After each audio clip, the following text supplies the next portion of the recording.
Fire was one of the most terrifying elements of the battlefield during World War II. Today we are examining every single flamethrower and incendiary weapon deployed by the major powers during this global conflict. Prepare for a comprehensive catalog-style breakdown of these devastating tools of war. United States Arsenal M1 flamethrower. We begin with the M1 flamethrower, which was the first backpack-style incendiary weapon adopted by the United States military. It featured a heavy, unergonomic design with two vertical fuel tanks and a central nitrogen propellant tank. Soldiers found its electrical ignition system to be unreliable in damp combat environments like the Pacific Theater. It had a maximum range of about 15 meters, which forced operators dangerously close to enemy positions. Despite its flaws, it paved the way for more advanced models used later in the conflict. M1A1 flamethrower next. We have the M1A1 flamethrower, an upgraded version designed to address the shortcomings of the original model. Engineers replaced the problematic electrical ignition with a more dependable blank cartridge system. This modification ensured that the weapon would ignite consistently, even in severe jungle conditions. Its weight remained a significant burden at roughly 31 kilograms when fully loaded. This variant saw extensive use during the brutal island-hopping campaigns against fortified enemy bunkers.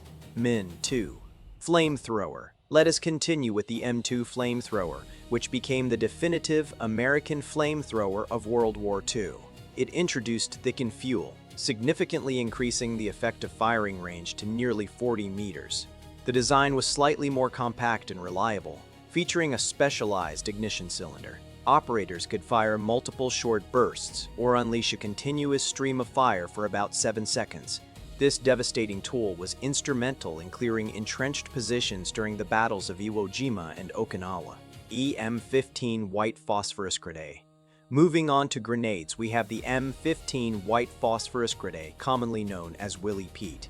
This device was primarily designed to create dense smoke screens to conceal rapid troop movements. However, the bursting radius scattered burning phosphorus particles that cause severe, deeply penetrating burns upon contact with skin.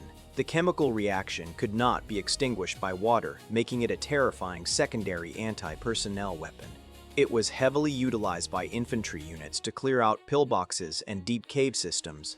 ANM-14 Incendiary Grenade. Next is the ANM-14 Incendiary Grenade, a specialized piece of equipment designed primarily for sabotage. It utilized a thermite mixture that burned intensely at approximately 2,200 degrees Celsius. This extreme heat allowed it to melt through solid steel engine blocks, artillery breaches, and sensitive radio equipment. It did not explode, but rather produced a violent, concentrated fire that was nearly impossible to put out. Troops relied on this grenade to destroy captured material before it could be reclaimed by the enemy. M1 Frangible Grenade. We conclude the American section with the M1 Frangible Grenade, a lesser-known improvised anti-tank weapon. It consisted of a glass bottle filled with a highly flammable liquid and a specialized chemical igniter. When thrown against a hard surface like an armored vehicle, the glass shattered and the chemicals reacted to ignite the fuel. It was largely inspired by the Molotov cocktails used effectively in earlier European conflicts. While its use was limited compared to conventional explosives, it provided desperate infantry a fiery option against early war armor. German Einstossflammenwerfer 35. We transition to the German arsenal, starting with the Flammenwerfer 35. This was the standard issue, one-man backpack flamethrower utilized by the Wehrmacht during the early years of World War II. It weighed a massive 36 kilograms, making it incredibly exhausting for the operator to carry over rough terrain. The weapon could project a lethal stream of ignited oil up to 25 meters for roughly 10 seconds. Its heavy weight and bulky profile eventually led to its replacement by lighter models as the war progressed. Flammenwerfer 40. Next, we examine the Flammenwerfer 40, also known as the Kleiner Flammenwerfer 40. This model was an experimental attempt to reduce the extreme weight of previous heavy German designs. It utilized a unique concentric ring tank layout, placing the propellant inside the fuel tank to save space. While it succeeded in dropping the weight to 21 kilograms, the complex manufacturing process proved too costly.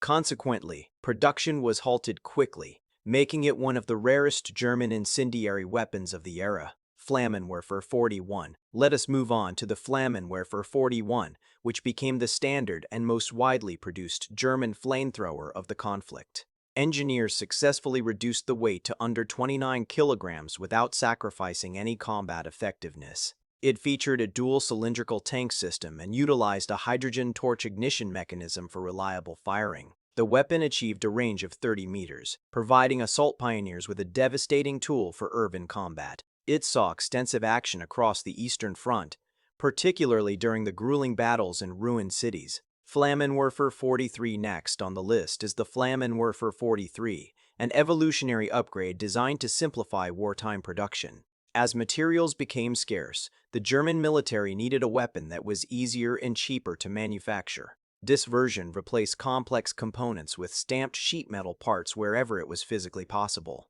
It maintained similar performance metrics to the 41 model, but reduced the overall weight even further. Despite the simplified design, it remained a highly lethal and feared weapon until the end of the war. Einstossflammenwerfer 46. Let us look at the Einstossflammenwerfer 46, a unique single-shot disposable infantry flamethrower. It was designed late in the war for quick issue to paratroopers and the desperate Volksturm militia. The weapon consisted of a simple metal tube containing roughly 1.7 liters of fuel and a small propellant charge. Once triggered, it unleashed a brief half-second burst of flame out to nearly 30 meters. Its lightweight and disposable nature made it an ideal ambush weapon for desperate close-quarters urban defense. Abwehrflammenwerfer 42.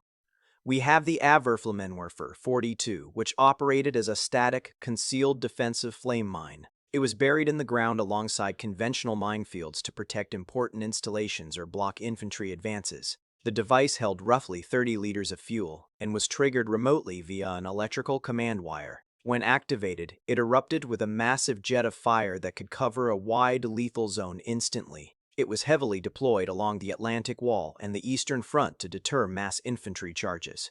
Blendkorper 1H and 2H. Next are the Blendkorper 1H and 2H, which were specialized glass frangible smoke grenades.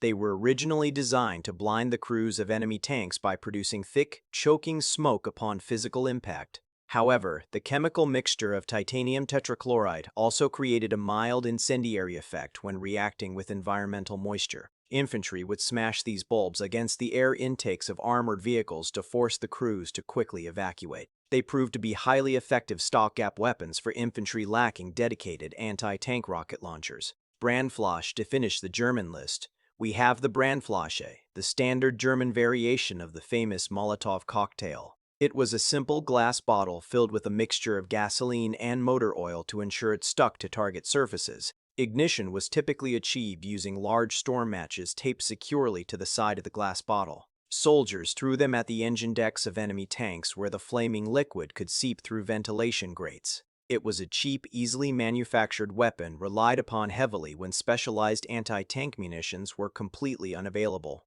British Empire Arsenal. Flamethrower Portable No. 1. Turning to the British Empire, we start with the Flamethrower Portable No. 1, commonly nicknamed the Akpak. This was the first man-portable flame weapon developed by the British Army during World War II.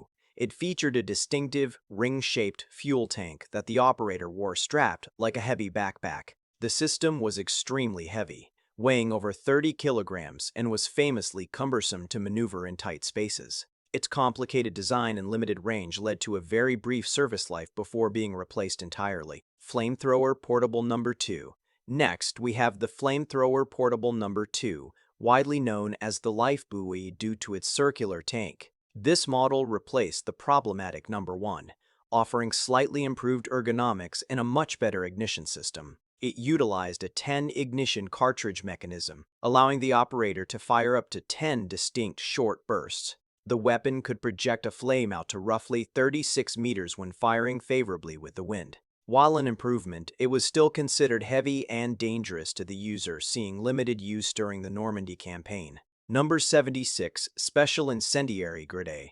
Let us examine the number 76 Special Incendiary Grenade, also known as the SI Grenade. This weapon was mass-produced for the Home Guard during the terrifying threat of a German invasion of Britain. It was a glass bottle filled with white phosphorus, benzene, water, and a strip of raw rubber. When the glass shattered upon impact, the white phosphorus ignited instantly upon direct contact with the oxygen. Millions were produced and securely cached across the countryside, though they were rarely used in actual combat scenarios. Number 77 White Phosphorus Grenade. We move on to the number 77 White Phosphorus Grenade, a standard issue smoke and incendiary device. It featured a tin plate casing filled with white phosphorus and utilized a simple impact percussion cap fuse. While primarily intended for signaling and laying down quick smoke screens, its incendiary properties were undeniably effective. The bursting charge scattered burning phosphorus over a wide radius, causing severe casualties to exposed enemy troops. It became highly valued by British infantry for clearing out enclosed spaces and heavily fortified deep bunkers. Flame Fugus. Finally, for the British, we have the Flame Fugus, an improvised static defensive area weapon. It consisted of a large steel drum filled with a mixture of gasoline, oil, and tar, buried into an earth embankment. An explosive charge was placed directly behind the drum to violently propel the burning mixture outward when triggered. These were installed by the thousands along expected invasion routes and critical coastal roads throughout Great Britain. When detonated, it created a massive, devastating wall of fire capable of engulfing entire columns of advancing transport vehicles. Soviet Union Arsenal ROKS-1 Flamethrower. Focusing now on the Soviet Union, we start with the ROKS-1 Flamethrower. This early model was designed with a specific doctrine in mind, aiming to totally conceal the operator's true role. The fuel tank was fashioned to look like a standard infantry rucksack to avoid drawing immediate enemy sniper fire. Furthermore, the flame projector itself was cleverly disguised to visually resemble a standard Mosin-Nagant bolt-action rifle. Despite its clever camouflage, it suffered from early mechanical reliability issues and a relatively short effective firing range. ROKS-2 Flamethrower. Next is the ROKS-2 Flamethrower, an iteration that improved upon the foundational concepts of the first model. It maintained the deceptive rucksack and rifle disguise to protect the operator during chaotic urban assaults. Engineers upgraded the internal valves and propellant system to increase the weapon's overall reliability in freezing weather temperatures. The weapon saw heavy utilization during the desperate defense of Stalingrad, where brutal close-quarters combat was inevitable. Soviet shock troops used it to ruthlessly clear German defensive positions within ruined apartment blocks and massive factories. ROKS-3 Flamethrower. Let us continue with the ROKS-3 Flamethrower, which discarded the complex camouflage of its predecessors entirely. Recognizing that the disguises were ineffective at close ranges, the Soviets opted for a simpler, rugged cylindrical tank design. This modification made the weapon significantly easier to mass-produce during the desperate industrial push of the Great Patriotic War. It utilized blank rifle cartridges for ignition, ensuring a reliable burst of flame even in the harshest winter conditions. This model became the definitive Soviet flamethrower, spearheading the Red Army's brutal advance all the way to Berlin. Ampulomet.